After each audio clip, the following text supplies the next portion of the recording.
ప్రయత్నించుకుంటున్నారు. అలాంటి సింధు నదీ జలాలను జస్ట్ ఆపేసామంతే. జస్ట్ ఆపేసేటప్పటికే వాళ్ళకు దిమ్మ తిరిగిపోయింది. అందుకే మన కాళ్ళు పట్టుకోవడానికి ఇప్పుడు ముందుకు వస్తున్నారు. ఇప్పుడు ప్రపంచ దేశాలు ముందుకు వెళ్తారు. మా ప్రజలు గొంతు ఎండిపోతుంది, మా రైతుల పంటలు ఎండిపోతూ ఉన్నాయని ఇప్పుడు ప్రపంచ దేశాల ముందుకు వెళ్తారు. మీరు అనుకుంటూ ఉన్నారా ఏదైనా దేశం ఈ సమయంలో పాకిస్తాన్ వెంట నిలబడుతుంది అని? మీరు అనుకుంటూ ఉన్నారా ఇంకా మనం పాకిస్తాన్ పై దయాదాక్షిణ్యాలు చూపించాలని? ఇప్పటి వరకు వాళ్ళు మాట్లాడిన మాటలు మీకు గుర్తుంది కదా. ఇప్పుడే ఈ క్షణంలోనే వాళ్ళు ఏం మాట్లాడారో, నీళ్ళు ఇవ్వకపోతే మీ రక్తాన్ని చూస్తా ఉన్నారు. అయ్యా బాబు నీళ్ళు ఈ ప్లీజ్ అని మనల్ని అడుక్కోవాల్సింది పోయి నీళ్ళు ఇవ్వకపోతే మిమ్మల్ని నరికందులో పడేస్తామన్నారు. నీళ్ళు ఇవ్వకపోతే మీ రక్తాన్ని ఆ నదిలో పారిస్తామన్నారు.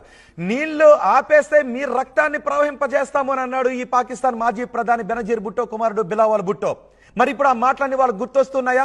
ఇప్పటి వరకు రక్తం గురించి మాట్లాడి పాకిస్తాన్ పిచ్చి కుక్కలు ఇప్పుడు వాళ్ళకి గొంతెండిపోతుందనే విషయం గుర్తొస్తూ ఉంది. ఇప్పుడు మనం నిజంగా మిలిటరీ యాక్షన్ తీసుకుంటే ఈ పాకిస్తాన్ పిచ్చి కుక్కలు ఏం చేస్తాయి? మనం అణుబాంబు వేయాల్సిన అవసరం లేదు, మనం మిసైల్స్కి పని చెప్పాల్సిన అవసరం లేదు, మనం వార్షిప్స్కి పని చెప్పాల్సిన అవసరం లేదు.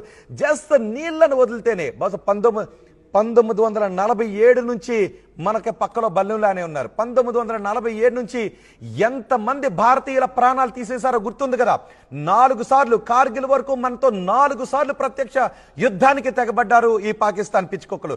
ఆ తర్వాత అడపా దడప ఎక్కడో ఒక చోట దాడులు చేస్తూ, ఎక్కడో ఒక చోట బాంబులు పెడుతూ భారతదేశంలోకి ఈ ఉగ్రవాదులను చొప్పిస్తూ మారణ హోమాన్ని సృష్టిస్తూనే ఉన్నారు. అయినా కూడా మనం దయాదాక్షిణ్యంతో వాళ్ళకి ఎప్పుడు కూడా నీళ్లను ఆపలేదు. కానీ ఈసారి నీళ్లను ఆపేసరికి పాకిస్తాన్కు అసలు విషయం తెలిసి వచ్చింది.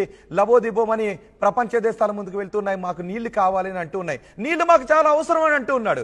నీళ్లు మా 24 కోట్ల మంది ప్రజలకు నీళ్లు చాలా అవసరం అని అంటూ ఉన్నాడు. ఇప్పుడు గుర్తొచ్చారు వీళ్ళకి వాళ్ళ దేశ జనాభా. ఇప్పటి వరకు పాకిస్తాన్ ప్రజల బాగోగులు కూడా పట్టించుకోలేదు ఈ పిచ్చి పాలకులు.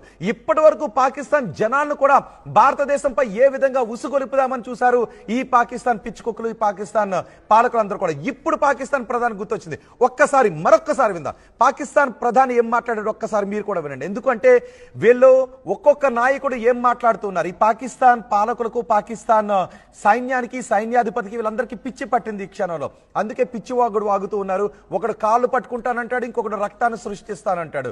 ఇప్పటి వరకు మన భారతదేశ ప్రజల రక్త మాంసాలు కళ్ళ చూడాలి అని అనుకున్న ఈ పిచ్చి కుక్కలకు ఇప్పుడు నీళ్లు గుర్తొస్తున్నాయి. మరోసారి చూద్దాం పాకిస్తాన్ ప్రధాని ఏమన్నాడో చూద్దాం, ఆ తర్వాత మళ్ళీ మాట్లాడుకుందాం.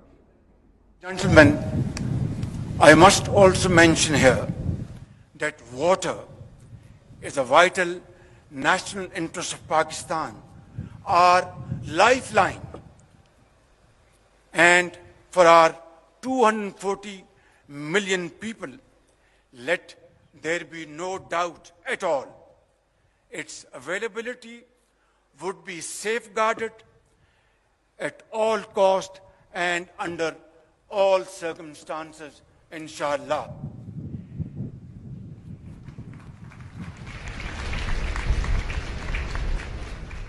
Therefore, any attempt to stop, reduce or divert the flow of water belonging to Pakistan under the Indus Waters Treaty would be responded to with full force and might, and nobody should remain under any kind of stress. Remain fully capable and prepared to defend the country's sovereignty. Ladies and gentlemen, చూసారుగా పాకిస్తాన్ ప్రధాని ఏమన్నాడు. పాకిస్తాన్ ప్రధానికి ఇప్పుడు నీళ్లు గుర్తొచ్చాయి. పాకిస్తాన్ ప్రధానికి ఇప్పుడు వాళ్ళ ప్రజలు గుర్తొచ్చారు. పాకిస్తాన్ ప్రధానికి ఇప్పుడు వాళ్ళ పంటలు గుర్తొచ్చాయి. ఇప్పటి వరకు ఈ పాకిస్తాన్ పిచ్చి కుక్కలకు ఏం గుర్తు రాలేదు. భారత్ పైన విధ్వంసం మాత్రమే గుర్తొచ్చింది. భారత్ పై రక్తాన్ని చిందించాలని మాత్రమే గుర్తొచ్చింది. అందుకే వాళ్ళ ప్రజల కష్టార్జితాన్ని కూడా ఈ టెర్రరిస్టులనే పిచ్చి కుక్కలను పెంచి పోషించి భారత్పై వదలడానికి మాత్రమే ఉపయోగించుకున్నారు. అందుకే ఇప్పుడు పాకిస్తాన్ అడుక్కుంటూ ఉంది. పాకిస్తాన్లో ఇదే పరిస్థితి కొనసాగితే కరువుతో అల్లాడిపోయి ఇదే పాలకులను పీక్కుని తినే రోజులు ఎంతో దూరంలో లేదు అని వస్తుంది. మన పాలకులు తెగేసి చెప్పారు చుక్క నీరు కూడా ఇచ్చేది లేదు అని. 1960 నుంచి ఇప్పటి వరకు కేవలం మన దయా దాక్షిణ్యాల మీదే ఈ పాకిస్తాన్ బతుకుతూ వచ్చింది. మనం ఎటువంటి యుద్ధాన్ని చేయలేదు, అణుబాంబులను వాడాల్సిన అవసరం లేదు. జస్ట్ నీళ్లను ఆపితే వాళ్ళకి అసలు విషయం గుర్తొచ్చింది. ఒక్కసారి మీకు 3 బాక్సులను కూడా చూపిస్తాను. పాకిస్తాన్ ప్రధానిని పాకిస్తాన్ హఫీజ్ సయీద్ని, పాకిస్తాన్ మాజీ ముఖ్యమంత్రి కొడుకు బిలావల్ భుట్టోని, వీళ్ళ ముగ్గురిని 3 బాక్సుల్లో మీకు చూపిస్తాను. ఒక్కొక్కడు అన్న మాటల గురించి మీకు వినిపిస్తాను. వాళ్ళు ఏమంటున్నారు మీరే చూడండి. ఒక్కసారి బిలావల్ భుట్టో వీళ్ళ ముగ్గురిని కూడా 3 బాక్సులను చూడండి. ముగ్గురు మాట్లాడిన మాటలను ఒకసారి గుర్తు చేసుకుందాం. అందుకే ఈ వీళ్ళు మాట్లాడిన పదే వాళ్ళ మాటలు మీకు వినిపించాను. ఆ పైన కనబడుతున్నాడు కదా, వాడే బిలావల్ భుట్టో. ఆ కింద కనబడుతున్నాడు కదా, వాడే పాకిస్తాన్ ప్రధాని. వాడే అన్నందుకు ఎవరికైనా ఇబ్బంది కలిగితే క్షమించండి, ఎందుకంటే